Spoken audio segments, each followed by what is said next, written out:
Hey guys, what is up? It is your friendly neighbor Dubas here, back again with another Isaac break and run. This time, we're starting with Polyphemus. So let's get right into it and go ham. So one thing that I wanted to talk about, it's currently the hottest drama going around on the Twitterverse relating to speedrunning, of course. Because if it's drama, it sure is. Hell is probably speedrun related. That's a joke. Don't take that too seriously. Anyway, so basically what happened at SGDQ was this guy, GamePro, was doing a run of Crash Bandicoot 2 Game Over Abuse. And in Game Over Abuse, you kill yourself a lot, right? That's part of the actual thing, and you can do this to skip a lot of stuff. Basically, it just saves a load of time. I don't know exactly how it works because it's been so long. At some point I definitely did know, but I've forgotten exactly why you die a lot in that run. But basically it lets you skip shit, so it's faster. There are people who run no Game Over Abuse because they think the Game Over Abuse run is just bland or whatever, right? Like, that makes perfect sense. That's fine. But why this matters is that he made a lot of suicide jokes, which, I will be completely honest with you, I did not mind the suicide jokes one bit. It was just very cringe-inducing, because it was very clear that he, like, he was trying really hard to make it funny, and it was just forced. And it was just a mess, basically. It wasn't funny.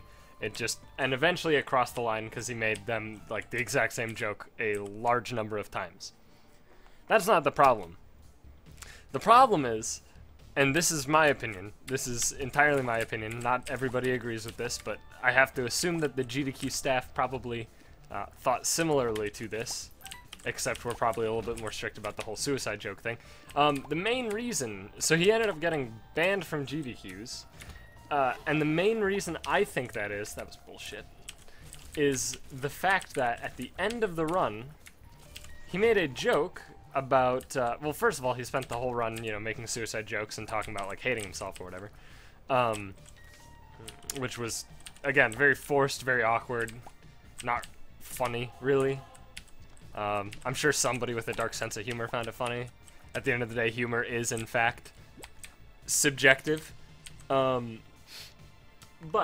at the end of the run, after hating on himself for 40 minutes and making suicide jokes, he then said something along the lines of, someday I'll become a psychotic murderer and kill everyone, or something like that. That's not verbatim what he said, but that's the gist, right? That's the idea behind what he said. Now, obviously, it's a joke. There's no questioning that, but at the same time, you don't joke about that. That's like making a joke in an airport about having a bomb in your shoe. Now, I know they're not the same thing, obviously, but I don't think it's exactly a false equivalence comparing those two situations, right? Because in both cases, it's just an off-color joke in a situation where it shouldn't be made, and you have to face repercussions for it. Like, I don't actually see the huge difference between those things. But a lot of people in Twitter are up in arms about it, and are upset at GDQ staff because they've gone full SJW or whatever. And listen, you know me. I fucking hate the social justice warrior agenda, alright? I don't think this had anything to do with that shit at all. I really don't. I legitimately think the entirety of this situation boils down to the fact that in a room filled with, like, probably 200-300 people, and in front of an audience of 100,000 people online, this guy casually made a joke about murdering everybody. Now, alright, listen. I know what you're thinking. Well, no fucking shit. He got banned from GDQs for that. That makes perfect sense. Yeah, but everybody on Twitter is getting all fucking butt mad because he's like their friend or something. And don't get me wrong, like, if I was friends with the guy, I'd probably be a little bit upset about him not being able to come to events anymore that I like to go to. I'd be upset about that, but I'd understand, right? Even if you're friends with somebody, you can notice when they cross a line, right? and when they just do something fucking downright retarded. Especially when they're acting as the face, the temporary face of a charity, and make jokes, constant jokes about suicide, followed by a joke about mass murder. I don't know. I don't actually understand how people can defend that sort of action that he was taking. I don't know. It just doesn't make sense to me. But, you know. Not everybody has the same opinions. That's just a fact. And, some people, feel differently about certain things than other people. Oh, that's sick. So, like, I'm not trying to devalue the opinions of people thinking that he shouldn't have gotten banned. I'm just trying to explain my understanding of the situation, and as a person who's talked to GDQ staff a lot and is friends with quite a few of them, I think it was probably the best move they could have made. I don't know. And one of the main arguments that I've seen was something along the lines of, I guess it's not really a main argument. I saw like 2 people say it, but they were like, well, it must suck to spend $500 to go to this event that involves your hobby and then get kicked out and not allowed to go back. Yeah, that must suck. Maybe you shouldn't make mass fucking murder jokes in front of a very large group of people while raising money for charity. I don't know, maybe just a thought. And the other thing is, like, people get kicked out of things that they pay to get into all the goddamn time. This isn't a new thing. Like, if you've ever even paid attention, like, people get fucking kicked out of, like, Vegas, like, casinos all the time, right? After spending, like, $2,000, even if winning none, you can get kicked out. That's not gonna stop them from kicking you out. If you got invited to, like, the White House to sit in during, like, a presidential speech or whatever, and then you heckled the president and thought that you were allowed to do that because you're fucking transgender or something, I think you can get kicked out. And that's another hot topic that kind of cropped up recently. There was a big LGBT gathering sort of thing that involved the Presidente and an undocumented transgender illegal alien was heckling the president during the speech, and they got kicked out. And everybody's like, well, if they weren't trans, they wouldn't have got kicked out. Fuck you. That's not even remotely true. Fucking agenda-pushing dipshits. Think about things in, like, an objective manner, and everything will become clear. I don't know. I'm just worked up because I fucking hate when people let their own personal agendas blind everything. But oh well. Enough about that. Let's talk about Isaac. This run's fucking absurd. This actually is just ridiculous. I don't actually know what to do at all. This is just nuts. I have no words for it. Like, we got natural guppy with polyphemus. I don't know. This is fucking crazy. Hot bombs. No thanks. Well, it got worse. Oh well.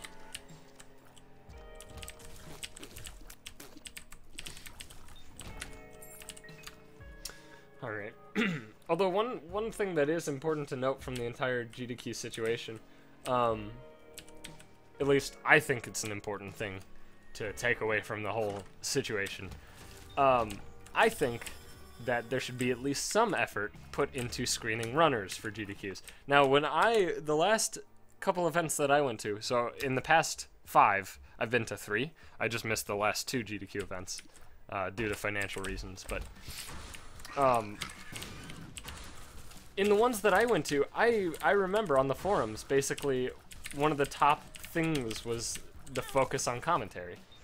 There were, like, tips and things for people to work on commentary. It was like, we recommend you record yourself just doing a commentated run, just so you can think about things to say during the run, and blah, blah, blah. All this stuff. Great advice, right? awesome shit to make the commentary really, really good. Because the main focus of GDQs is, and always has been, good commentary. Because you want it to be interesting. Now, a good run, right, a good time is also interesting. However, if the choice is between a world record holder and not world record holder, well, I mean, this is a weird situation, because technically what they would do is they'd just get the world record holder for the game to do the run, and then the not world record holder with good commentary to do commentary. Right, that's probably the way it would break down. But basically, the focus is on commentary over good time. Good time matters, commentary is more important. Right, that's always how it has been. So when somebody like that, who not only were they making really awful jokes and it was super awful, the commentary was just bad. Nothing beneficial in like talking about the game happened, and every other word spoken was and it was just terrible. Like, it was just really bad commentary, like objectively bad. Right? And like, there was clearly no screening done, and then people will try and make the argument, well, if they did screening, then it would take way longer for the games, like getting the games list and shit. But, I mean, I don't think so. I don't actually understand how it's such a big deal to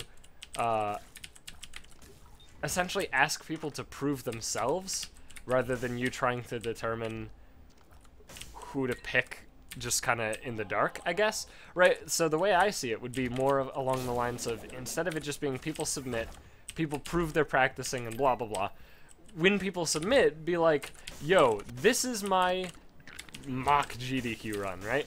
Like, they submit along with their game submission with all the important stuff about the game, like, it's this long, blah, blah, blah. They include, like, a video or something of them doing commentary for the GDQ. And sure, good commentary is subjective, but at least you'd weed out the crazies like that guy, right?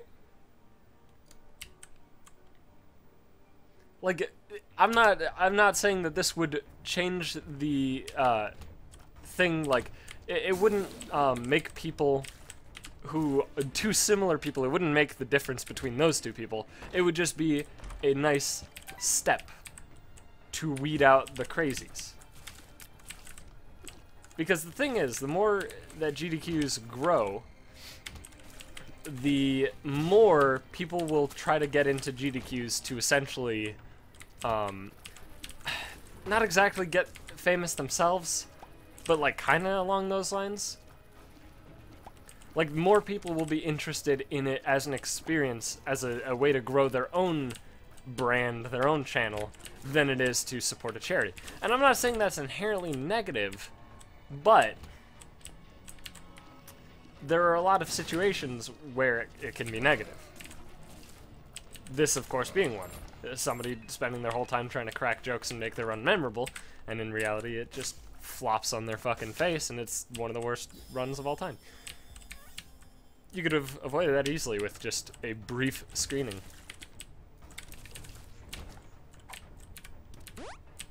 I don't know. I think there's a lot of ways that GDQs could improve from where they are. I don't think they're inherently bad currently. I think that they do a lot of things right, but there's definitely room for improvement all over the board. There's no doubt about that. And I think one of the ways to improve it is just be a bit more strict with the game selection process. Because as it is right now, people who don't get a game in, they don't get a game accepted, a lot of times they'll be like, why'd this game get in over mine? And like, you know, everybody just kind of whines and whines and whines. Just make it, instead of it being like a, everyone submits and then we make decisions, be like, you fucking, this is your audition. Prove to us, make us think you're worthy of the GDQ appearance, right? That sort of thing. I think that would solve a lot of issues. But that's not how it's done right now, and it makes people feel entitled to getting like a perfect explanation and reasoning behind why they didn't get their run in and shit like that. And a lot of awkward situations. including the one that sparked this whole discussion. Like, if this situation happened, then that run wouldn't have gone in, probably. Also, apparently, I didn't see his first run, his Sonic, what was it, Sonic Adventure DX run or whatever? I think that's what it was. I didn't see that run, but I heard that he made a cancer joke in it. And, I mean, that's, like, I think there's a place for off-color humor at GDQs. I don't think it's like, you make an off-color joke and you're fucking banned, but like, you gotta know your audience, right? You gotta play to your audience. When making a joke, it has to be funny. You can't just say something shocking, right? Like, and then be like, oh, it's humor. Like, that's being edgy. That's not funny. And when your audience is a bunch of people who are there to support a charity, which half of the year is Prevent Cancer Foundation and the other half of the year is Doctors Without Borders, both medical-based charities, and then you make a joke about cancer, you're not playing to your audience, right? That's not a good joke in that situation.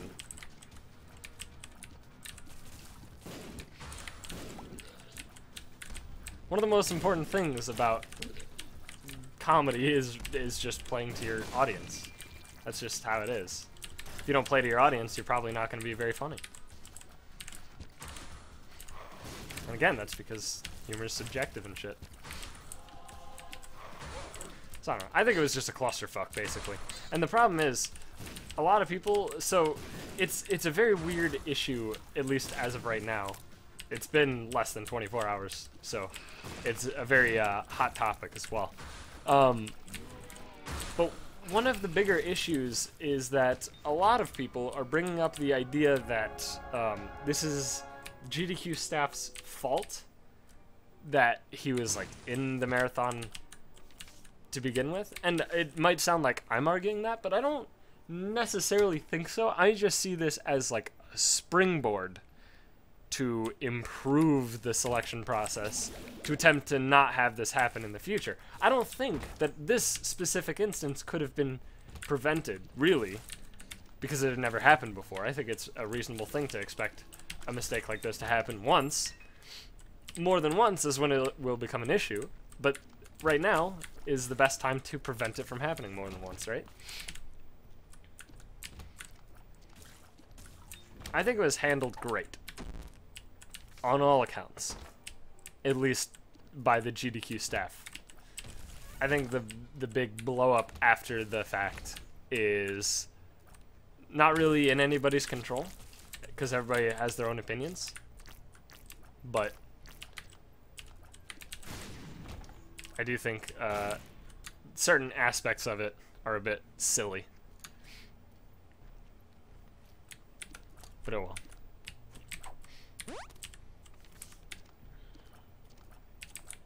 This sucks. Fucking are you a wizard? Every goddamn time. Oh, and that's the other thing too. A lot of people were saying like, well, so many speedrunners say so much worse. Yeah, but we don't do it in front of 100,000 people while we're the temporary face of a a huge charity. Sure, speedrunners make off-color jokes all the time. I mean, I've made fucking suicide jokes before, but again, I don't do it in the volume or in front of the audience that these jokes were done in front of. So, I think it's fine. Everybody's got some dark humor inside them that they gotta get out every now and then, you know? It's just how it works.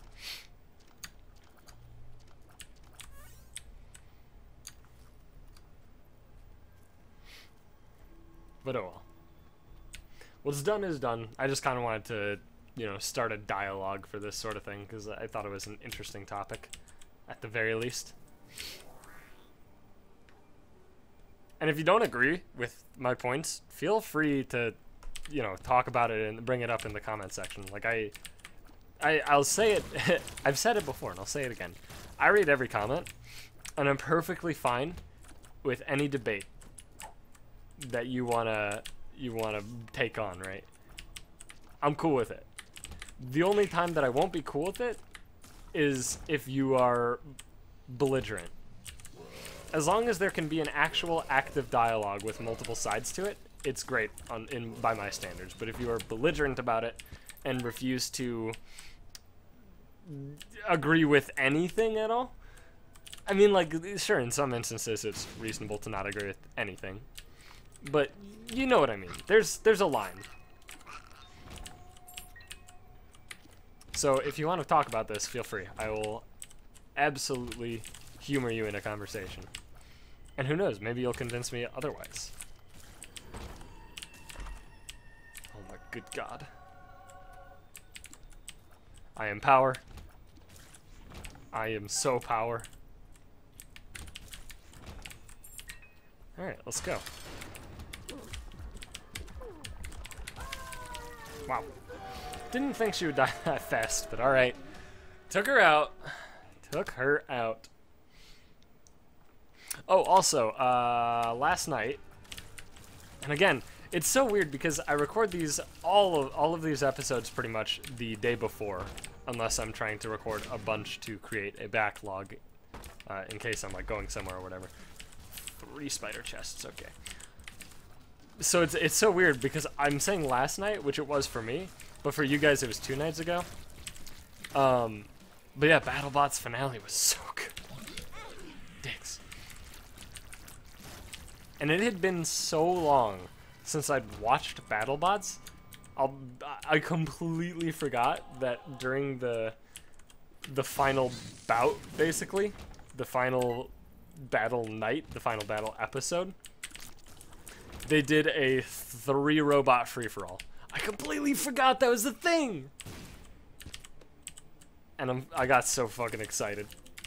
Because the second that they were like, we're gonna have a 3-way free-for-all in BattleBots tradition, and I'm like, oh, I remember now.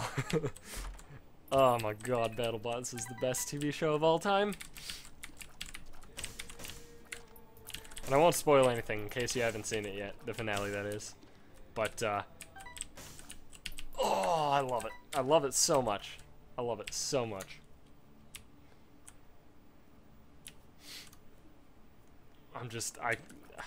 BattleBots is so good. It's so good. I just love the fact that there is so much creativity involved in the entire thing. Just as a whole, it's just a creative medium, I guess. Oh, they all died. Sick. Because, as far as I understand the rules, and I've never attempted to get into one of these events, nor have I really researched the rules, it's just what I've gleaned from watching the show, forever. But, as far as I can tell, the only real rules about BattleBots is you have to meet a weight limit, and I think that's it. I think that's literally it. Other than that, well, also I think your bot has to have, like, kind of specific sort of mobility, I guess. Like, it can't just be, like, your robot has to move. It can't just be a robot that is, like, a pillar or something that just sits in place or something weird like that. I'm not gonna take that. Okay. Like, I think it has to have some mobility and has to meet the weight limit, so be under the designated maximum weight. And other than that, you're good. Everything else is up to you. The kind of weapon you want it to have, the kind of specific movement that you want it to have, the visual style you want it to have, all that shit's up to you. Although, real talk, if you're not gonna have a flipping robot, what the fuck are you doing?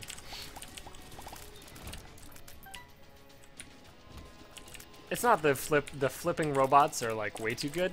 It's just that I think you probably would get way more easy wins with a flip robot than anything else. You would sustain less damage with a flip robot than you would any other robot. And that is important. It's a very important thing. Because you do have to repair all of the damage to your robot before the next battle. So,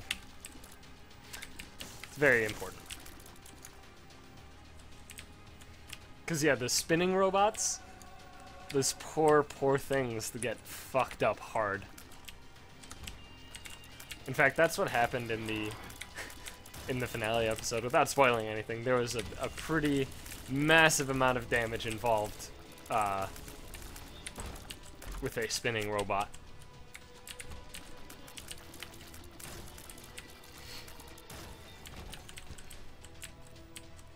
I guess I should take that. It's passive. Probably not going to re-roll it. Same with that.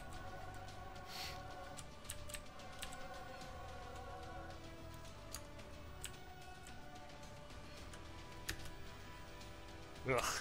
These suck. These items suck. God. Never lucky, am I right? That's me being a tad bit facetious, having a giggle, you know? Because this run's fucking absurd. It's just... What the fuck was that all about? Alright, that was weird. Oh, okay. No run is complete without holy water, I guess. But yeah, aside from the fact that I never get anything good on the chest, this run has been fucking sweet as hell. Like, just so good, actually. I'll give you a... Yes, the quarter! Quarter is a bunch of damage for us because of money equals power. Alright, let's see how fast I can kill Blue Baby. Yeah, sure. Hop in, Black Bean. Algae's Rune, go in! And he's dead. Just gonna reroll to see what I could have gotten. Huh? Oh, these are alright. The mind is at least good. I'm not gonna bother with the other shit. Alright, that was a fun run. Hope you enjoyed this. Again, if you wanna weigh in on the whole SGDQ drama train or whatever, like, go for it. I'm not gonna stop you. Yeah, other than that, thank you for watching. I hope you enjoyed that episode. If you did, please be sure to leave a like. It does help me out a whole bunch. And, you know, subscribe and all that jazz. And I'll see you in the next episode. Oh god, that was disgusting. Tomorrow. Oh god.